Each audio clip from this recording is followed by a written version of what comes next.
अस्सलाम वालेकुम। Chemical industries की बात कर लेते हैं। जिसने देखा है तो पिछली हिस्ट्री से ही कह लें, इसमें एक बहुत ज़्यादा ही अच्छी ग्रोथ दी गई है। देखिए जो केमिकल इंडस्ट्री होती है उसका देखिए लिंक होता है टेक्सटाइल सेक्टर से। अगर टेक्सटाइल सेक्टर की डिमांड जो है वो तेज़ी से बढ़ती रहेगी, उसमें एक डिमांड पुल दिखने में आएगा, तो केमिकल इंडस्ट्रीज़ को भी एक कह लें सपोर्ट मिल जाएगी और केमिकल इंडस्ट्रीज़ में भी एक डिमांड पुल दिखने में आएगा।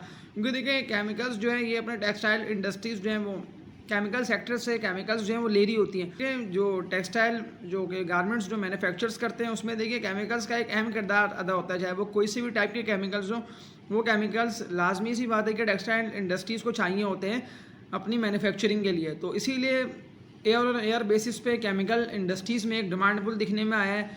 तो इसी केमिकल इंडस्ट्रीज़ में से एक कंपनी की बात कर लेते हैं जिसका नाम है एंग्रो पॉलीमर्स एंड केमिकल्स।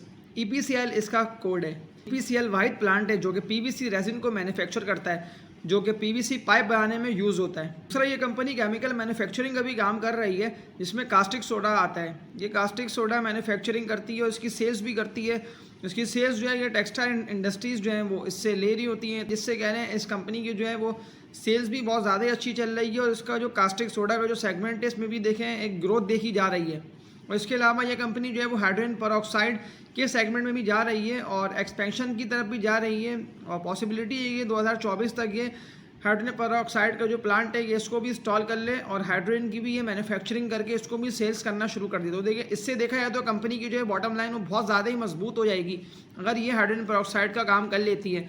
तो ये जो PVC रेजिन को मैन्युफैक्चर कर रही है जिससे पाइप्स बन रहे हैं, एक काम इसका ये, दूसरा काम इसका केमिकल्स का सेक्टर है जिसमें ये कास्टिक सोडा भी मैन्युफैक्चर कर रही है और इसके अलावा हाइड्रोजन पेरोक्साइड के भी सेगमेंट में जाना चाह रही है और इसका भी कह लें ये वर्किंग कर रही है, ये आने वाले वक्त में ये इसको भी कर ले। तो कह लें ये सारी चीज़ें अगर हम इसको समअप करके देख लेते हैं तो बहुत ज़्यादा ही कह लें ये कंपनी में ग्रोथ देखी जा रही है और लॉन्ग टर्म में जाके इस कंपनी की अर्निंग्स भी बहुत ज़्यादा ही अच्छी हो सकती है। तो कंपनी कह लें बहुत ज़्यादा ही वैसे भी फाइनेंशियली स्टेबल है और एंग्रो ग्रुप की कंपनी है, तो बिल्कुल कह लें इस कंपनी की अर्निंग्स जो है वो आगे आगे अच्छी होंगी।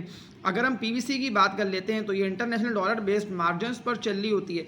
यानी कि देखिए इंटरनेशनल डॉलर बेस्ड मार्जिन्स अगर बढ़ जाते हैं तो कह लें कंपनी के जो प्रॉफिट्स हैं वो बढ़ जाते हैं, लेकिन इंटरनेशनल डॉलर बेस्ड मार्जिन्स कम हो जाते हैं या बहुत ज़्यादा ही कह लें नीचे की तरफ आ जाते हैं, तो उससे कह लें फिर कंपनी की जो है वो अर्निंग्स भी बहुत ज़्यादा ही कम हो जाती है और कंपनी के जो प्रॉफिट्स हैं वो भी कम हो जाते हैं। लेकिन देखिए अगर पिछली स्ट्रीम में अगर हम इसको देख लें, पिछले 1.5-2 साल कि अगर हम इसको हिस्ट्री में देख लेते हैं तो इसमें कह लें बहुत ज़्यादा एक डिमांड पुल दिखने में आया था और इंटरनेशनल डॉलर बेस्ड मार्जिन्स तो जो है वो बहुत ज़्यादा ही तेज़ी से कह लें अपवर्ड की तरफ चले गए थे। तो इससे कंपनी की जो है वो प्रॉफिट मार्जिन्स भी बढ़ चुके थे और कंपनी की जो अर्निंग्स भी वो बहुत ज़्यादा ही अच्छी हो चुकी थी। पाकिस्तान स्टॉक एक्सचेंज में KSE 100 इंडेक्स में एक कंपनी आती है और KSE 100 इंडेक्स में इस कंपनी ने बहुत ज़्यादा ही अच्छा परफॉर्म करा है। कहाँ इसका शेयर प्राइस 50 से 55 रुपये के दरमियान ट्रेड कर रहा था 2020-2021 के ईयर में। फिर कह लें जैसे इंटरनेशनल डॉलर बेस्ड मार्जिन्स बहुत ज़्यादा ही अच्छे हो गए तो वैसे ही कह लें इसके स्टॉक ने बहुत ज़्यादा ही तेज़ी से जो कि इन रेटों पे चल रहा था वहाँ से इसका स्टॉक निकला और अपना कह लें हाई पे हाई मारता गया और तकरीबन कह लें इसका स्टॉक 90-91 रुपये पे जाके रजिस्ट करा है। लॉन्ग टर्म के हिसाब से कह लें कंपनी की जो है वो अर्निंग्स भी बहुत ज़्यादा ही अच्छी हो गई हैं। लेकिन देखिए उसके बाद कहने जैसे इंटरनेशनल डॉलर बेस्ड मार्जिन्स जो कि वो फिर कम हो गए तो इसके स्टॉक ने कह लें फिर बहुत ज़्यादा ही तेज़ी से अपना लो मारा और कह लें अभी भी इसका स्टॉक कह लें लोअर साइड पर ही चल रहा है।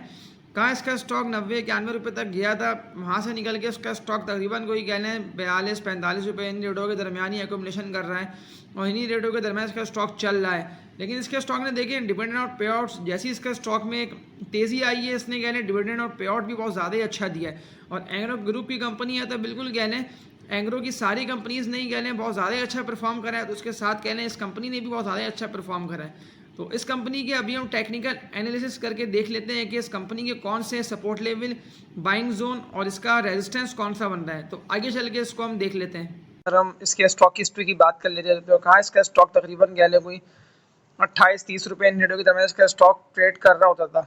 या आप लोग खुद भी इसके स्टॉक को देख सकते हैं कि कहाँ ये इन रेटों के दरमियान इसके स्टॉक की एक्यूमुलेशन हो रही होती थी। फिर क्या है अगर हम इसको 2020 से देख लेते हैं जब क्या है इसमें एक बहुत ज़्यादा ही तेज़ी से एक डिमांड पुल आया और इसका टेक्सटाइल इंडस्ट्री के उससे भी इसमें एक डिमांड पुल दिखने में आया और PVC का जो मैन्युफैक्चरिंग करती है इसमें भी एक डिमांड पुल दिखने में आया। तो कहाँ इसका स्टॉक जो कि 20-22-28 रुपये इन रेटों के दरमियान ट्रेड कर रहा था, वहाँ से इसका स्टॉक निकला और बहुत ज़्यादा ही तेज़ी से स्टॉक ने अपना एक अपवर्ड जो पकड़ा है फिर कहने इसका स्टॉक पर रेजिस्ट होता है, गया है नीचे की तरफ आया है, लेकिन इसका स्टॉक कहने कंटिन्यूसली ऊपर ही की तरफ गया है। और मार्च 2021 में इसके स्टॉक को अगर हम देख लें तो इसका स्टॉक तकरीबन कोई कह लें 53, 54, 55 रुपए के दरमियान कह लें इसका स्टॉक जाके रेजिस्ट करा है। फिर थोड़ा सा और इसका स्टॉक ऊपर गया है, तकरीबन 56-57 रुपए तक इसका स्टॉक गया है, वहां इसका स्टॉक कह लें जो रेजिस्ट कर रहा है, तो फिर इसका स्टॉक ड्रिल होते हुए तकरीबन कोई 46 रुपए तक आया। फिर कहने इसका स्टॉक ने अपना सपोर्ट लेवल बना के एक अपना अपसाइड मारा, जो कि इसका स्टॉक तकरीबन कोई कह लें 61-62 रुपए तक गया सितंबर 2021 में। फिर कहने इसका स्टॉक में डाउनवर्ड की तरफ आया और तकरीबन कोई कहने 52-53 रुपए तक आके सपोर्ट लेवल इसके स्टॉक ने बनाया। फिर थोड़ा सा वहां से अपसाइड की तरफ गया, लेकिन फिर कह लें जैसे इंटरनेशनल डॉलर बेस्ड मार्जिन जो कि बहुत ज्यादा ही कह लें बढ़ चुके थे, इसके स्टॉक ने कह लें अपना एक बहुत ज्यादा ही तेजी से अपना हाई मारा, जो कि इसके स्टॉक का तकरीबन कोई 91-92 रुपए तक का इसके स्टॉक का हाई लगा अप्रैल 2022 में।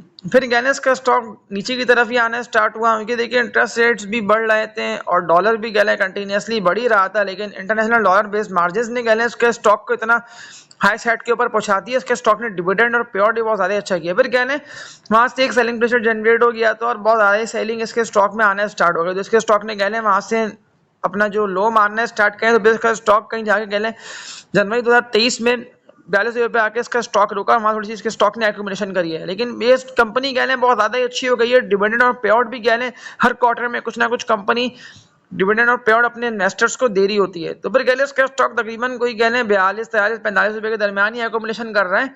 इसके स्टॉक ने अपना कह लें थोड़ा सा तेजी से आके अपना 50 रुपए तक का अप्रैल 2023 में हाई मारा था। फिर कहने इसका स्टॉक वापसी नीचे की तरफ ही आ गया और आके देखें इसका स्टॉक जो सपोर्ट लेवल इसके स्टॉक का कंटिन्यूसली बन रहा है वो 3940 रुपए, ये कहने 1-2 रुपए के अंदर ही कहने इसके स्टॉक का एक्यूमुलेशन बन रहा है।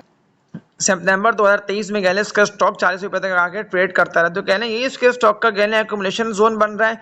और देखिए रेजिस्टेंस जो इसके स्टॉक का बन रहा है, जहां से टकरा के निकला तो फिर ये बहुत ज्यादा तेजी से ऊपर ही निकल जाएगा। देखिए वो इसके स्टॉक का रेजिस्टेंस कहने बन रहा है कोई 60 रुपए तक का, 60-61 रुपए का, ये इसके स्टॉक का कहने रेजिस्टेंस बन रहा है। लेकिन देखिए ये जो स्टॉक का रेजिस्टेंस बन रहा है, जो तकरीबन इसके स्टॉक का रेजिस्टेंस 61 रुपए तक का बन रहा है, हाँ इसका स्टॉक कहने जैसे ही इस रेजिस्टेंस से तोड़ के निकलते हैं तो इसका स्टॉक कहने वापसी उन्हीं रेटों पे जाने के लिए तैयार रहेगा, जो तकरीबन इसके स्टॉक के रेट बनते हैं 90-91 रुपए के। तो बहुत ज्यादा ही कहने इसके स्टॉक में बहुत ज्यादा तेजी आ जाएगी, तो उस वक्त देखिए बैंक से बेहतर है कि इसके स्टॉक का एक्यूमुलेशन का रेट है, तो इन रेटों पे इसको जमा कर सकते हैं आप लोग, क्योंकि देखिए स्टॉक बहुत ज्यादा ही बेहतर रहेगा जैसे ही अपने रेजिस्टेंस को ब्रेक करता है। तो देखिए आगे आके देखा है तो कहने इसका स्टॉक बिल्कुल कहने अभी इन रेटों से निकल के वापसी कहने ऊपर की तरफ भी जा सकता है। और वैसे भी कहने कंपनी ने अपने देखिए एक दफ़ा का हाई मार के साबित कर दिया कि वापसी कहने इन रेटों पे जा सकती है।